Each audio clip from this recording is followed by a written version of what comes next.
Hai Church, apa kabar semuanya? Saya berdoa kita semua dalam keadaan baik dan disertai oleh Tuhan. Memasuki bulan Mei, gereja kita akan membahas hal-hal yang mendasar mengenai doktrin kekristenan. Kita akan sama-sama mengambil tema bulan ini, What We Believe.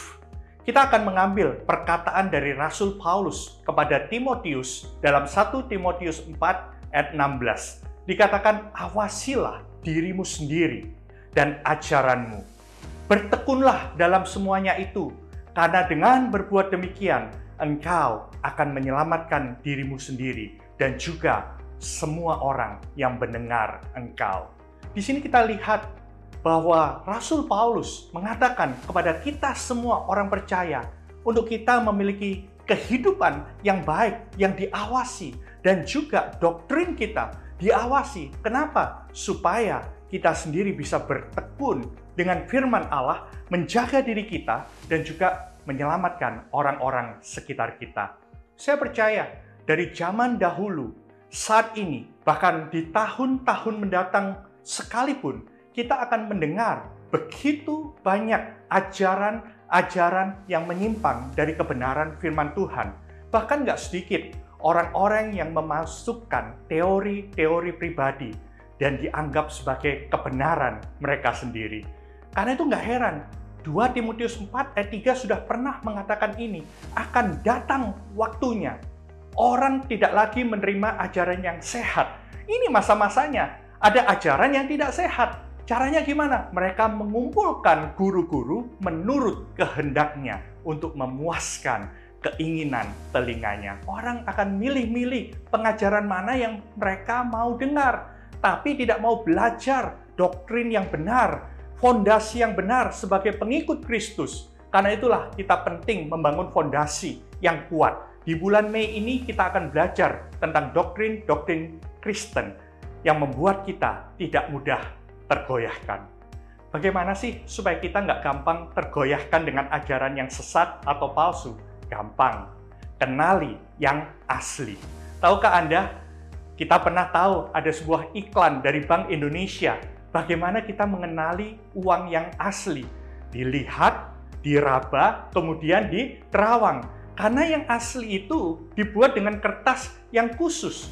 Yang asli itu dibuat dengan tekstur yang khusus, dengan warna yang khusus. Sehingga kita bisa tahu ketika kita tahu yang asli, kita tidak gampang ditipu oleh sesuatu yang palsu. Sama halnya dengan doktrin kekristenan.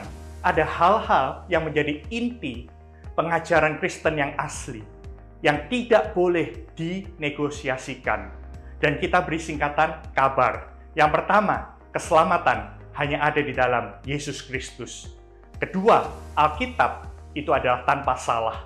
Dan yang ketiga, Bapa itu adalah Allah. Yang keempat, Anak adalah Allah dan manusia dalam pribadi Yesus Kristus. Dan yang kelima, Roh Kudus adalah pribadi Allah sendiri.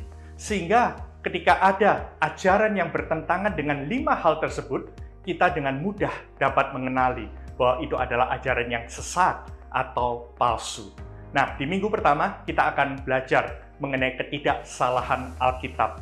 Karena Alkitab adalah landasan kebenaran yang absolut. Sehingga kita bisa mengerti dan percaya bahwa Alkitab itu adalah firman Allah. Di minggu yang kedua, kita akan belajar mengenai Tuhan Yesus, 100% manusia, dan Dia adalah 100% Allah. Apa dampak kebenaran itu bagi perjalanan iman kita? Di minggu yang ketiga, kita akan belajar mengenai pribadi yang ketiga dari Allah itu, yaitu Roh Kudus. Allah Tritunggal dalam wujud Roh Kudus dan bagaimana perannya dalam kehidupan kita masa kini. Dan yang keempat, menutup series ini, kita akan berbicara mengenai bagaimana kita mempersiapkan kedatangan Tuhan Yesus yang kedua kalinya. Jangan lupa, di bulan Mei ini kita akan juga sama-sama merayakan kenaikan Tuhan Yesus ke surga. Dan 10 hari kemudian, kita akan merayakan bagaimana Roh Kudus dicurahkan yang memberikan kita kekuatan, power, untuk kita bisa menjadi saksi, menyampaikan kabar Injil Kerajaan Allah sampai ke ujung bumi. Saya berdoa, setiap kita memiliki kesukaan akan firman Tuhan, belajar mengenai doktrin yang benar, sehingga kita bisa kembali mengenai hal-hal yang mendasar dalam iman kekristenan kita. Saya berdoa setiap kita akan terus reaching people, building leaders, and empowering generations.